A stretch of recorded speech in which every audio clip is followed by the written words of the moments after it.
시간에는 창세기 강의 148번째 시간입니다. 창세기는 왜 유다의 허물과 실수를 기록하고 있는가 라는 제목으로 함께 말씀을 나누기를 원합니다.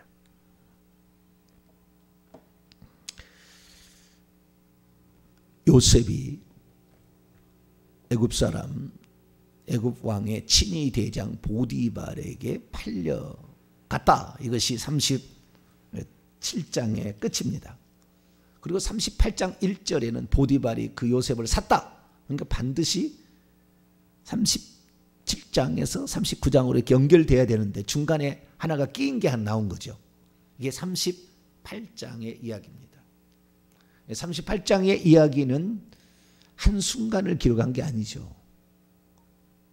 넷째 아들 유다가, 야곱의 넷째 아들 유다가 결혼을 했고 자식을 셋이나 낳고 다시 장가를 보냈고,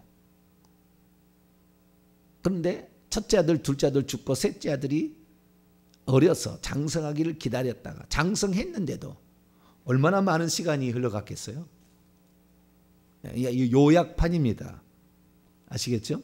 이것은 지금 창세기 37장에서 39장에 연결되는 요셉이 17세에 있었던 한 해 있었던 사건이 아니고 이것은 유다에 관한 요약판이에요.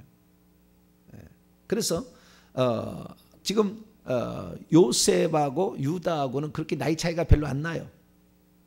7년 차이 안 납니다. 별로 나이 차이 안 납니다. 그런데 유다가 이렇게 장가를 가고, 장가를 가는 것이 결국에 이 17세의 소년이었던 요셉도 장가 갈 때는 30살에 장가를 갔잖아요.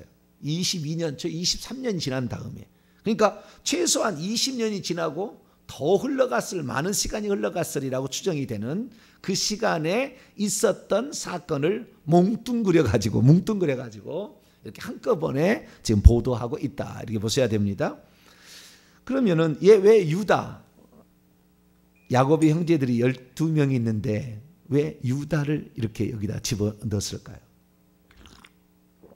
성경에는 의미 없는 것이 없고 하나님의 뜻하는 바가 없는 것이 없어요.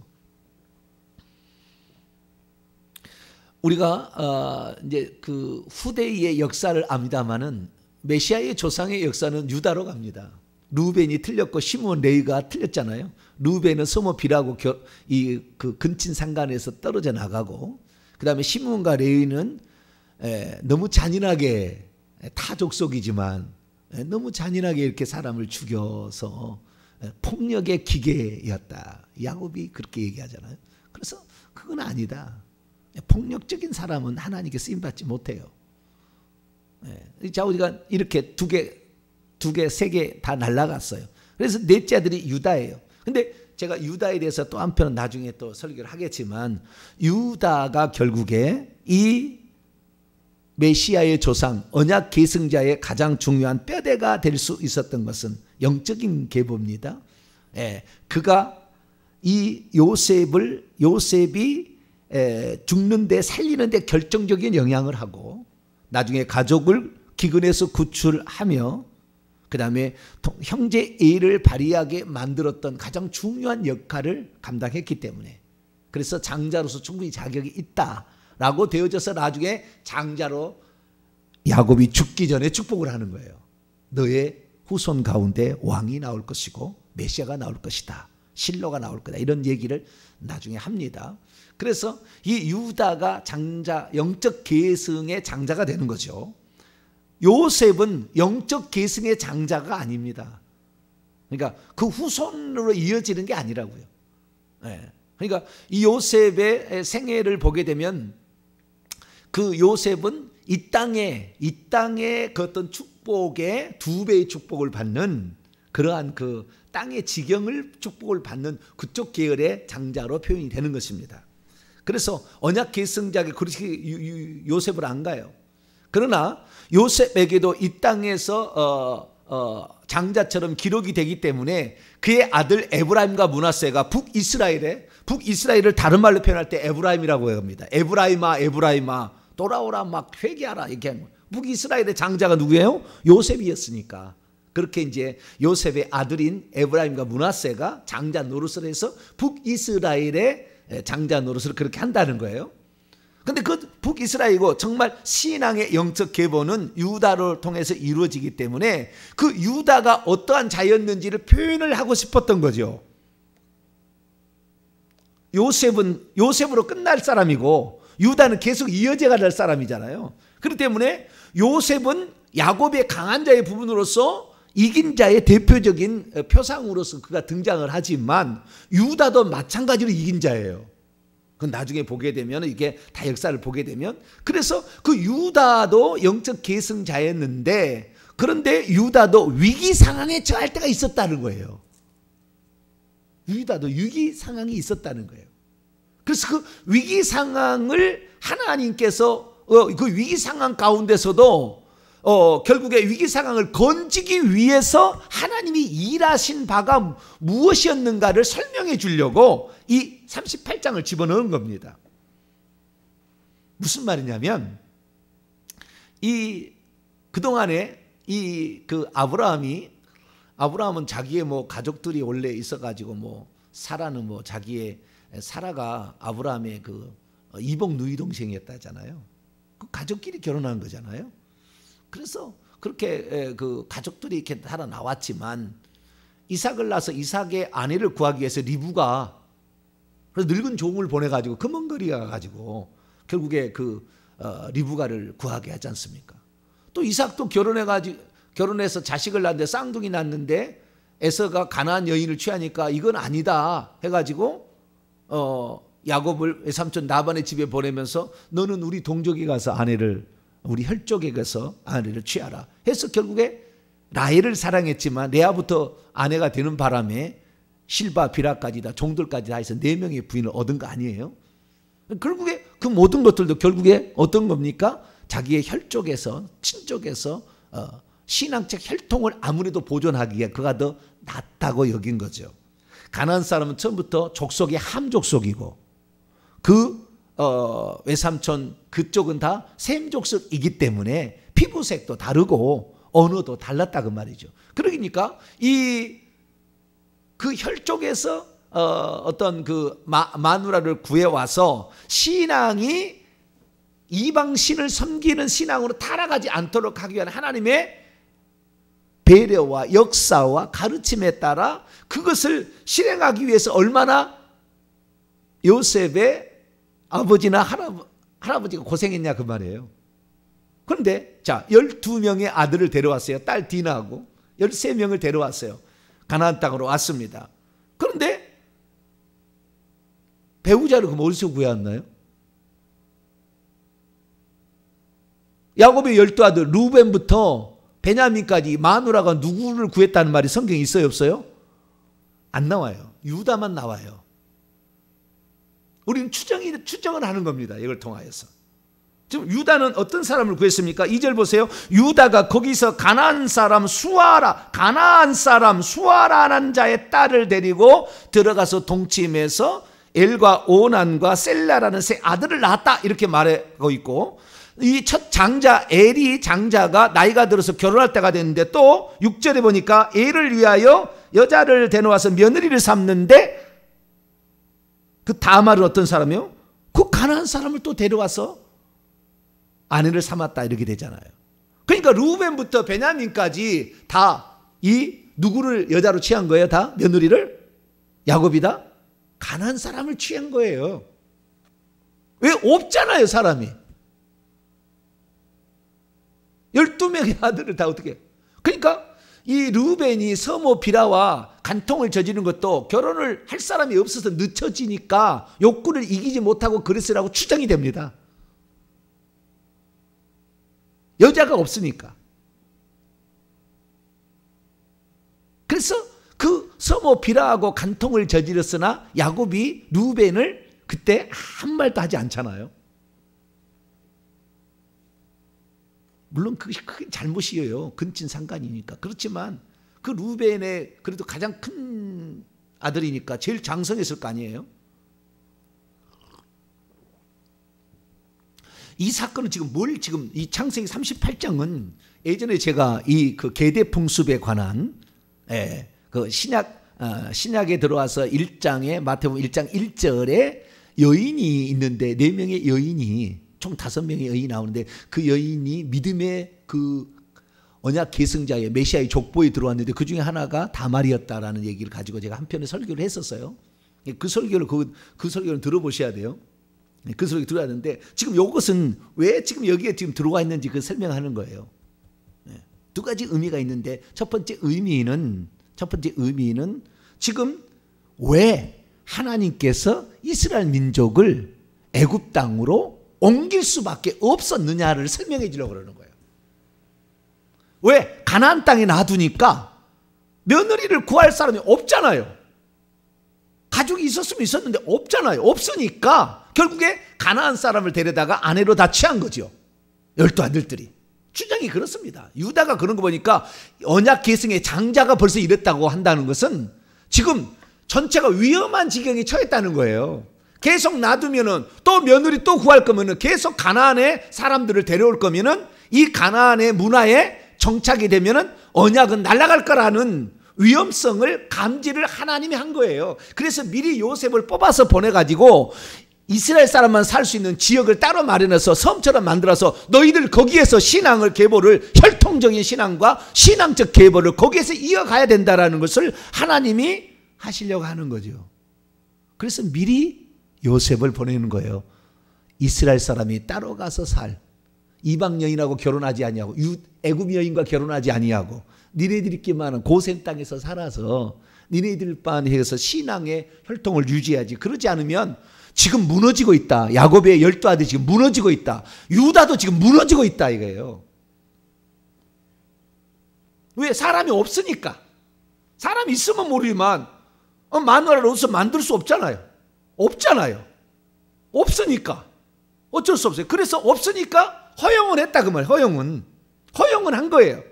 그러나 허용했는데 2대 3대가 계속 내려갔다가는 없으니까 어떻게 돼요? 나중에 가나안 여인들을 더 막 취할 거라 그 말이에요. 그러니까 아니야. 너희들끼리 살아서 너희들이 자식을 낳아서 너희들끼리 결혼을 시켜서 신앙의 계보를 이어가야 된다. 이 신앙의 전통을 이어가야 된다. 하나님께서 계획하시고 요셉을 꿈을 꾸게 한 거죠. 너가 왕으로 나중에 다스리게 된다. 미리 가서 땅을 장만하고 미리 가서 야곱의 후손들이 이방인과 혼혈되지 자폰하지 않도록 준비를 해라. 이런 거예요. 그래서 지금 이 창세기 38장을 기록한 것은 두 가지가 있는 첫 번째는 지금 신앙이 이방인과 결혼함으로 무너져 가고 있다라는 것이기 때문에 그래서 신앙이 무너져 가고 있으니까 이 신앙을 신앙적으로만 유지한 것이 아니라 혈통적으로도 보존을 해야 될 필요가 있는 거죠. 그래서 왜 이스라엘 민족이 애굽으로 갈 수밖에 없었느냐?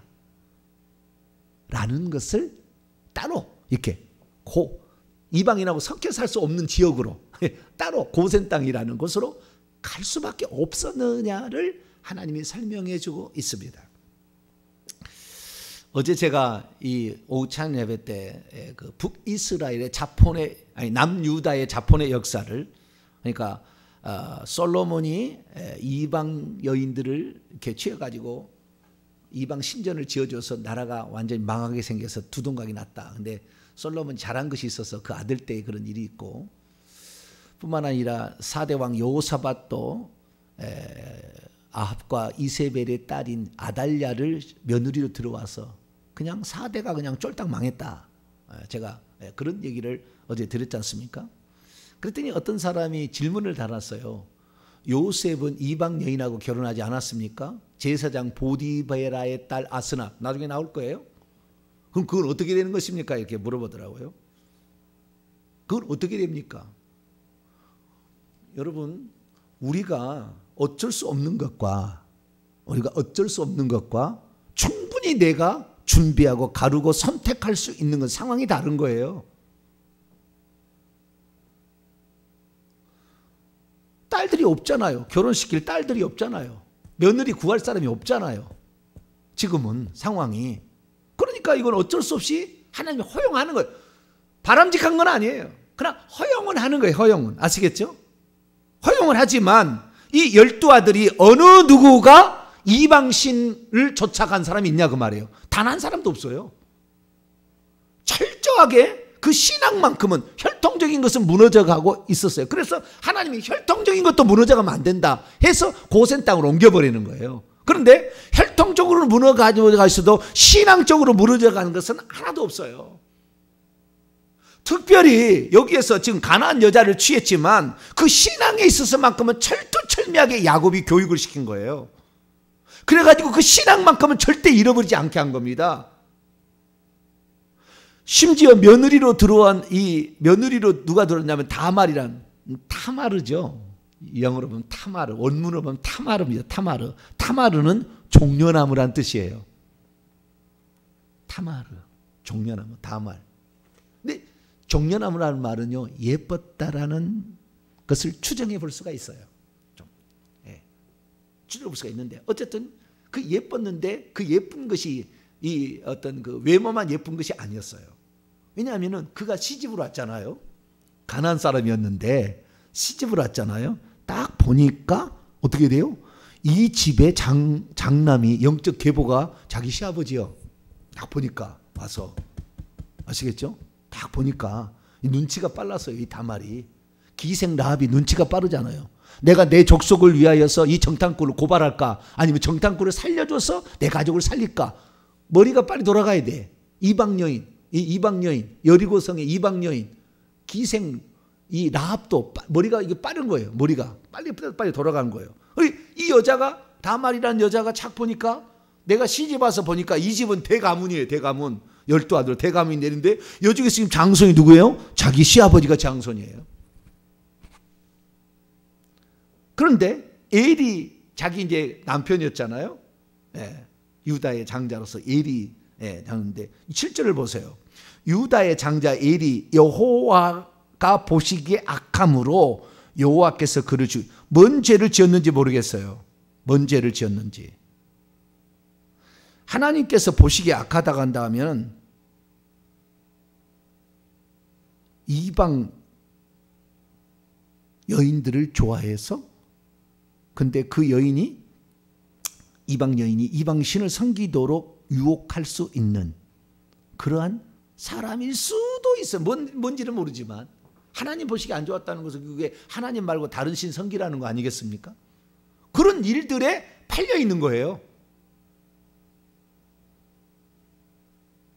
자기의 마누라 다말은 좋아하지 아니하고 맨날 죄송합니다. 실제는 아닌지 모르겠지만 제가 추정컨대 그렇게 얘기를 하는 거예요. 왜? 하나님 보시기에 악했다 그러니까. 그 하나님 신앙의 계보를 이해해야 될 사람이잖아요. 메시아를 낳을 사람이 엘이. 근데 신앙이 틀려먹었다 그 말이에요. 유다가 지금 메시아를 낳을 그 장자니까, 영적 장자니까. 그런데 엘을 보니까 엘이 영 형편이 없다 그 말이에요. 하나님 보시. 그러니까 하나님이 너는 죽어야 돼. 죽여버린 거예요. 죽여버렸다고 나와요. 여러분, 우리가 하나님의 뜻과 상관없이 세상 길에 가면 하나님 죽여버리는 거예요. 그 사람이 반드시 필요한 사람인데, 그 사람이 반드시 쓰임 받을 사람인데, 그가 헛짓것을 하면은 죽여버리는 거예요. 그래서 죽었어요. 근데 다말이 딱 시집에서 보니까 이 집에 장손이 거기를 원하는 거예요. 장손이 엘이야 되는데 엘이 죽어버린 거예요. 그러면은 내 계대 풍습이 들어오잖아요. 형이 죽어서 형의 후사가 없으면 동생에게 들어가서 씨를 받아서 자식을 낳지만 이것은 동생의 아들로 입적이 되지 아니하고 형의 아들로 입적이 되는 거예요. 이게 룻기예요. 룻의 남편이 말론인데 말론이 죽어버렸어요. 시아버지도 죽어버리고 말론도 죽어서 남자 씨가 말랐습니다. 그러니까 이 가까운 친족에게 들어가서 자식을 낳게 되면 말론의 아들로 기록이 되는 겁니다. 그런데 그 친족이 보아스라는 사람이 있었어요. 나이가 많았지만. 그런데 보아스가 하나님께서 이 여인을 룻을 좋아하게 만들어 가지고 결국에 보아스의 아들임과 동시에 누구의 아들도 되는 거예요? 말론의 아들도 되는 거예요. 보아스는 계보인데요. 보아스를 보세요. 보아스가 누군지 마태복음 1장 봐봐요.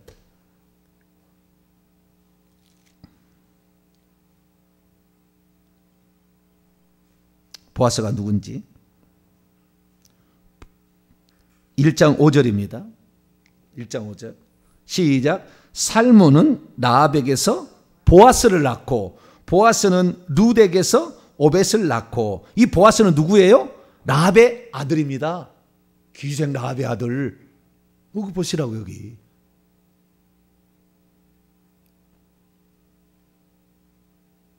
그러니까 이 어떤 그 신앙의 계보는 지금 그리 흘러가고 있다 그 말이에요. 그러니까 이 오벳이라는 이 아들은, 룻이 낳은 아들은 말론의 아들도 되면서 보아스의 아들도 되는 거예요. 두 가지를 다 이렇게 계보로. 그래서 그 지파가, 그 지파에 유다 지파도 다, 그 유다 지파에서 다른 지파로 땅이 넘어가지도 아니하고, 그 다음에 활동이 이어지도록 하기 위한 거예요. 신약이 들어와서 이 마리아가 이 마태복음 1장에 5명의 여인 가운데 하나인데, 마리아도 마찬가지였어요. 마리아 아버지가 헬리였는데 그 집안에 이제 남자가 없어서 끊어지게 됐잖아요. 끊어지게. 그래서 사위를 데려와고 사위에게 이것이 바로 누굽니까? 무슨 여인들 있잖아요. 갑자기 생각이 안 나네. 그 여인들이 자기 집에 남자가 없어가지고 그냥 끝나게 돼 있어가지고 이렇게 하는. 갑자기 생각이 안 나네. 그런 여인들이 사위를 데려와서 자기 지파의 사람만 데려와서 유산이 기업이 내려가도록 하라는 것 때문에 같은 지파에 있는 요셉을 데려다가 결혼해서 헬리의 사위지만 아들처럼 되는 거. 그거 똑같이 나오는 거예요. 나중에 또 살펴보시고. 그래서 이 엘이 죽게 되자 오난에게 이제 들어가서 자식을 낳으려고 하는데 씨를 주고 싶지 않은 거예요. 왜? 내가 씨를 줘봤자 내 아들이 안 되니까, 오난이. 그래서 씨를 밖에다 설정을 합니다. 그러니까 하나님께서 또 보세요. 하나님 어떤 줄 아세요? 또 죽여버립니다. 그도. 8절에서 10절입니다. 시작. 유다가 오난에게 이르되 내 형수에게로 들어가서 남편의 아우된 본부를 행하여 내 형을 위하여 씨가 있게 하라. 오난이 그 씨가 자기의 것이 되지 않을 줄 알므로 형수에게로 들어갔을 때 그의 형에게 씨를 주지 아니하려고 땅에 설정하며 그 일이 여호와의 보시기에 악함으로 여호와께서도 그저 죽이시니. 지금 유다는 영적 계보의 장자인데 그 첫째 아들이 영 형편이 없어. 죽여버렸어요. 둘째 아들도 이제 형님을 이어서 이렇게 해야 돼. 나와야 돼. 그런데 씨를 안 주려고, 씨를 안 주는 거예요. 죽여버린 하나님이. 죽여버렸어요. 근데 셋째 아들이 이제 남았잖아요. 셋째 아들 셀라는 나이가 적어. 그래서 나이가 커야 장가를 보낼 것 같아. 그래가지고 며느리한테 그러는 거예요. 며느라가야 친정에 좀 가 있어라. 지금 셀라가 너무 어리지 않니? 너한테 주기에는 좀 어리니까 친정에 가 있어라. 그리고 친정을 보낸 거예요. 그런데 이제나 부를까 저제나 부를까 기다리고 있었는데 시아버지가 불러요, 안 불러요? 안 불러. 왜 안 불러요? 전 누구는 남자를 잡아먹는 년이다.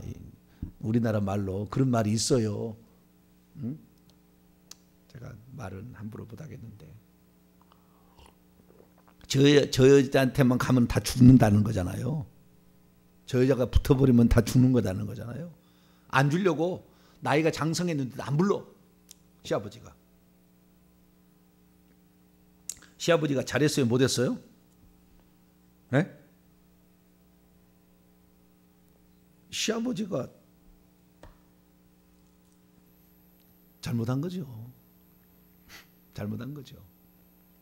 그러니까 하나님께서요, 다말이 어떤 여인이었느냐, 다말은 뭐냐면은 자기가 딱 시집 와서 보니까 여기가 장손이다라는 걸 안 거예요. 너무 기뻐했어. 근데 자기 남편은 이방 신을 믿는 무슨 여자를 쫓아다니는지 막 그러는 거야. 그래가지고 자식도 못 낳는데 하나님 쳐서 죽고, 둘째 들어왔는데 둘째도 하나님이 씨를 안 주니까 죽여버려가지고 이제 셋째 기다리고 있는데 셋째를 안 주는 거예요. 그러면 내가 그 영적 계보의 자식을 낳을지 못하는 아무런 상관없는 사람이 되는 것이잖아요. 그런데 유다의 부인이 죽어요. 그 틈에 수아의 딸이 죽습니다. 그래서 혼자 외롭게 돼버렸어요. 그럴 때에 어느 날 양털깡으로 자기 동네로 온다는 얘기를 들어요. 다말이. 그러자 과부의 옷을 벗고 창녀와 같이 변장을 하고 애 낳은 그 무대 그 오는 길목에 기다리고 있다가 내게로 들어가자 해가지고 이렇게 해가지고 결국에 왜냐하면 자기 부인이 없으니까 유다는 그렇게 해서 이것도 뭐 좋은 거 아니에요. 시아버지가 뭐 남자가 말이죠 여자가 없다고 막 함부로 여인한테 들어가는 게 별로 안 좋잖아요. 장녀한테 들어가는 무슨 담보물로 너한테 이 염소새끼 하나 주겠다 이렇게 들어가는 게 좀 추하잖아요. 좀 그렇지만 혈통적인 어떤 그 측면에 있어서는 이렇게 지금 위험한 지경으로 계속 가고 있다라는 거예요. 그런데도 불구하고 이 여인은 오히려 신앙의 중요성을 알아야 될 이스라엘 백성들보다 더 중요하게 이걸 아는 거예요. 붙드는 거예요. 이것을 지금. 그러니까 이것을 지금 써주고 싶은 거예요. 하나님께서. 야곱이 얼마나 그 장자의 축복을 자기로 말미암아 그 씨를 낳기 위해서 얼마나 애를 썼습니까? 팥죽부터 시작해서 그렇게 20년 동안 그렇게 고생 모든 것이 다 그 언약 계승자가 자기가 한번 돼보려고 그 애를 썼던 거 아니에요. 그렇기 때문에 하나님께서 설령 방법은 옳지 않았어도 봐준 거 아닙니까? 근데 다말이 그렇게 하는 것도 하나님 봐주는 거예요. 어찌 시아버지가 며느리가 자식을 낳을 수가 있냐 그 말. 이건 근친상간이고 이것은 추접한 이야기지. 세상 이야기를 해봐도 이것은 나쁜 이야기죠. 어찌 며느리가 시아버지를 꼬셔가지고 자식을 낳냐 그 말이에요. 나쁜 이야기라고요. 그러나 신앙적으로 봤을 때는 이 여인의 이 갈망을 후대 사람은 잊지 말라는 거예요. 잊지 말라는 거예요. 네가 네 자식에게 하나님의 사람이 되게 하고 이 집안은 하나님을 믿는 그런 집안이 되게 하기 위해서 그 노력한 것은 잊지 말라는 거예요. 이게 결국에 이방 여인이었어도 오히려 더 그 자식을 얻기 위해서 결국에 그래서 자식을 얻는데요.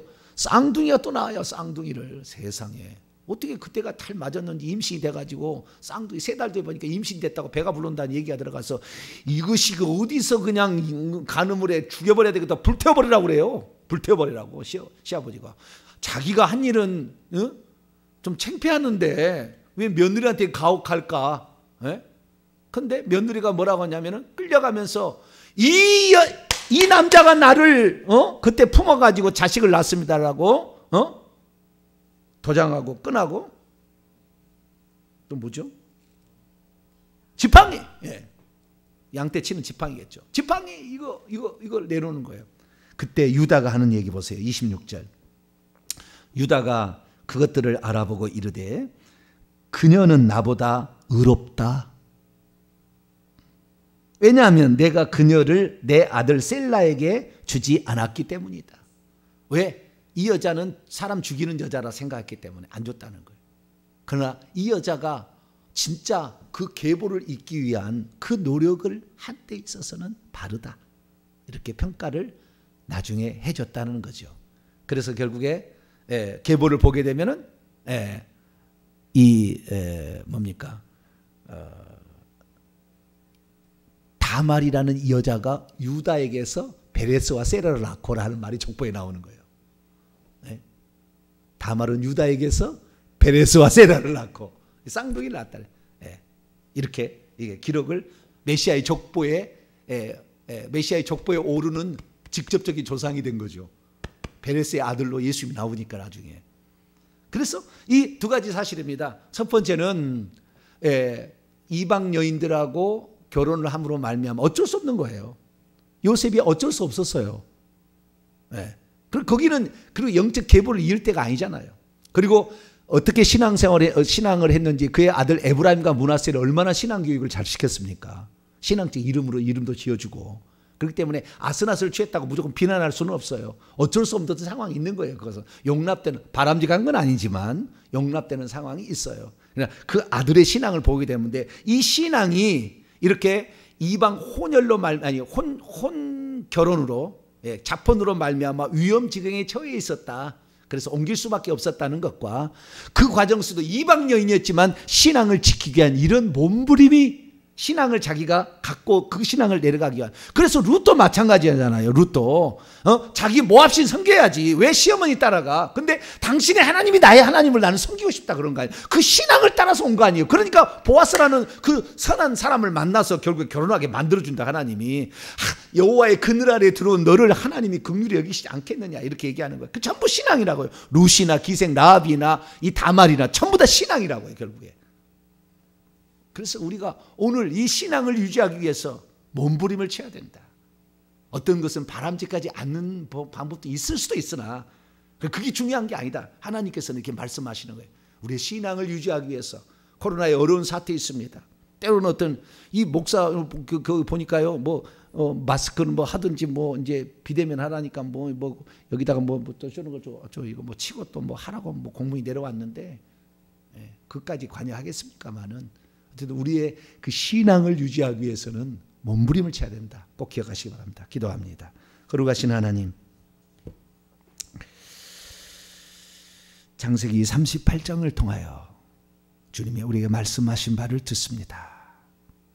하나님은 얼마나 우리가 신앙을 잃어버리는 일을 하지 않도록 하기 위하여 또 신앙을 갖기 위하여 몸부림치는 자를 그런 자가 되어라라고 우리에게 말씀하시는지를 듣습니다. 주여 우리의 신앙을 잃어버리지 않기 위해서 우리들도 몸부림치게 도와주옵소서. 우리 주 예수 그리스도의 이름으로 기도하옵나이다.